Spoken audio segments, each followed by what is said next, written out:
So this place is not what we thought it was, but it still might be worth your time. You're gonna have to make that decision for yourself, but we're gonna head down there and show you what we're talking about now, and we'll tell you more on the way.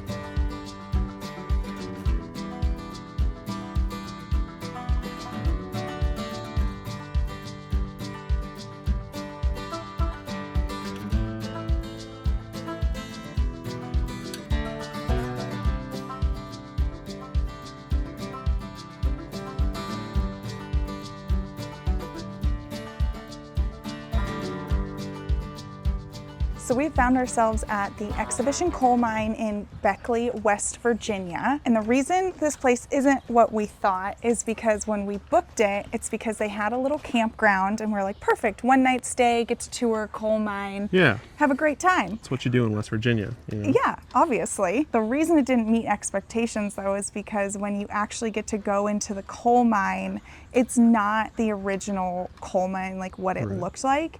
And that's because it's now Exhibition Coal Mine. So they literally changed the name so they could show people what life was like as a coal miner or a family in the coal mining industry. This place, while it was a coal mine, at one point in time, it was a family-owned coal mine. It was very small. Shortly after they finished their production of coal, they expanded the mine because it really was only like, what did they say? You said 44 inches tall. Obviously people probably weren't going to want to tour that. So they expanded it really wide, pretty tall, and they put a rail system in. So you can take this very small train system in and see what the interior of the coal mine looked like, which is still really cool. We just thought we would be getting a corporate scale coal mine. However, that's what happens when you travel sometimes and you don't research a place. We truly came here just for the experience and the campground. And what's really cool about this place that we've discovered is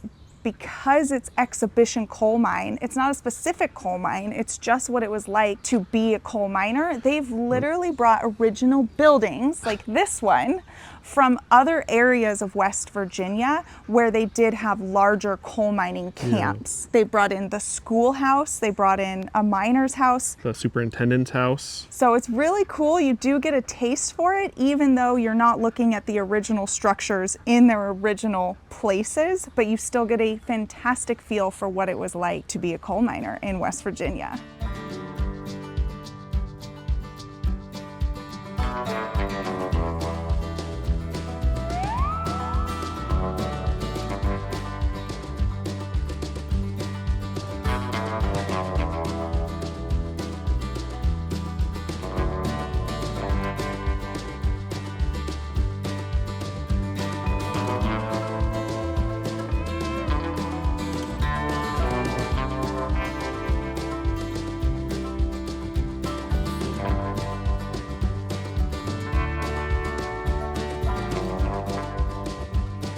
All right, so even though this place wasn't what we expected, we love it. And we actually highly recommend you coming here and getting a taste of the coal mining lifestyle. Yeah. The fact they brought in buildings from completely different coal camps throughout West Virginia is really cool to me. The only thing we haven't shown you yet is inside the coal mine, which we will obviously do that, but our adventures aren't over yet. So West Virginia has some more surprises for us. And one of those is the newest national park. If you know what it is, comment down below. You have until the end of this coal mining B-roll to figure it out without Googling.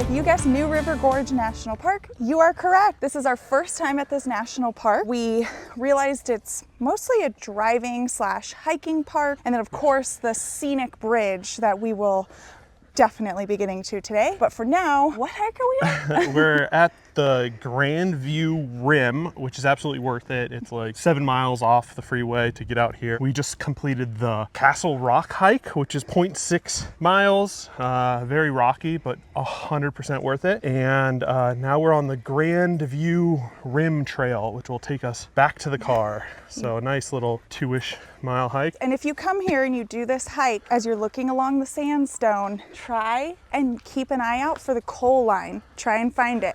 Yeah. Because someone told us to do that. It made the hike a lot more fun, and it distracts you from how hot and humid it is.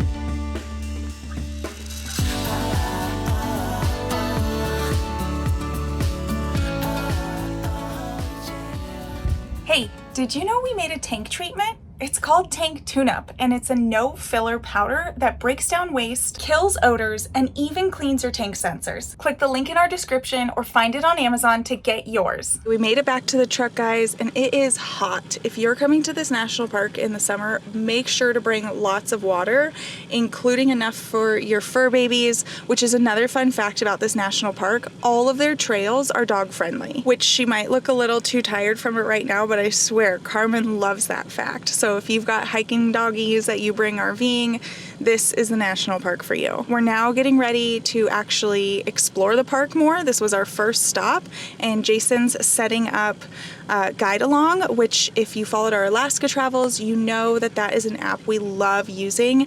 It just shares all the interesting tidbits of wherever you're traveling, so we bought the one for this national park. As we get moving here, we'll be sure to share some of the more interesting tidbits that we learn with you.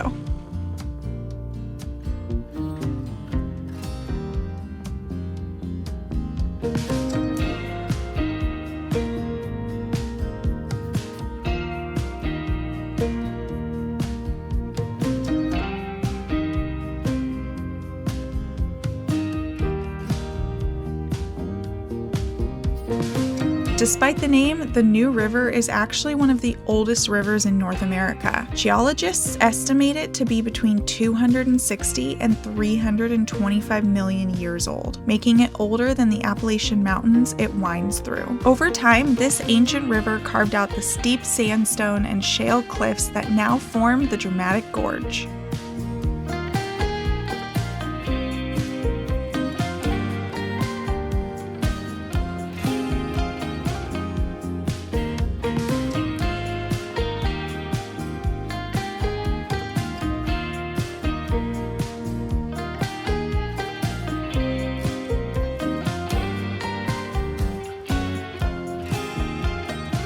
So we made it to Concho Rim Overlook, which is right behind me here. One thing that we've learned so far about this national park is that the New River Gorge, yes, that's the national park. They've protected the area, the water in the area around it. However, there's not a road that follows it. So when you are visiting this national park and you want to go to certain areas of the park, you leave, you go on the main highways or the scenic byways, and then you come back into the national park. So you're constantly going in and out. This is one of the stops where you can get off the highway and come to this scenic overlook, which is very pretty. The end of the road is gravel, so keep that in mind if you're coming with one of your smaller RVs. We do have the truck camper on, so we did it. We're 25 feet long when the camper's on. No big deal, but it is really narrow, so just keep an eye out for traffic coming the other way. If you want to see this overlook, I think it's well worth it because some of the other ones mentioned on our audio tour, they had length restrictions, and unfortunately, we did not qualify.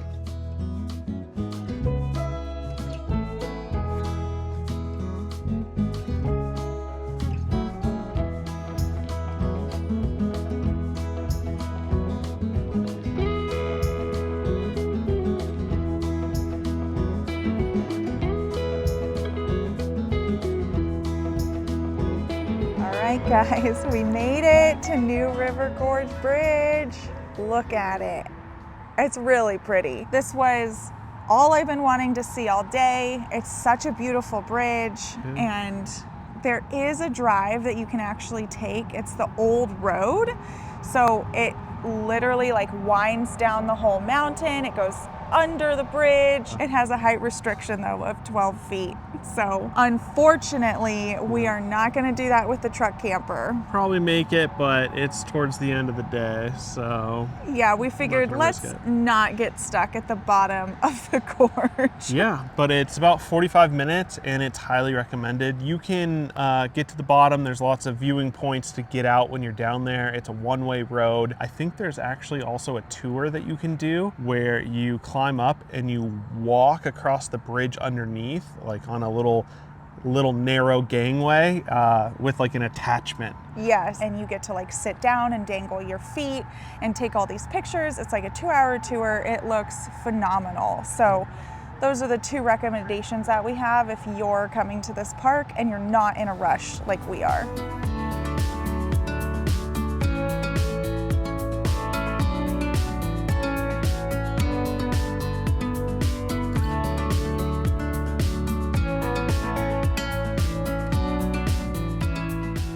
So if you do come to the visitor center for the bridge, there is a ton of stairs you can take that get even closer to the bridge for a great viewing area. But this ends our time in this gorgeous national park. That's not all for us in West Virginia. Our next destination is a little bit more supernatural rather than natural. So make sure you join us.